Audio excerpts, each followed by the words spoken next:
This video is going to show you how easy it is to change the toner for the HP Color Laserjet Pro 3301.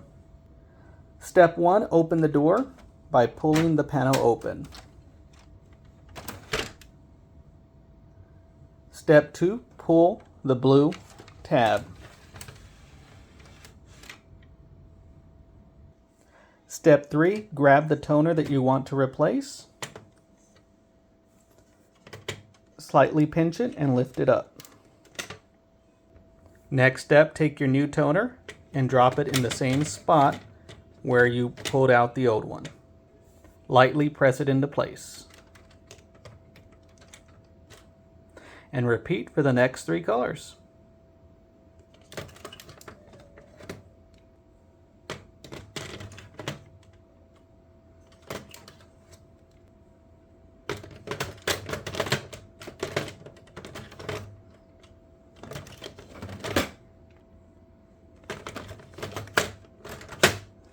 Once all your toners are put back in place, gently slide back closed and close the front panel door.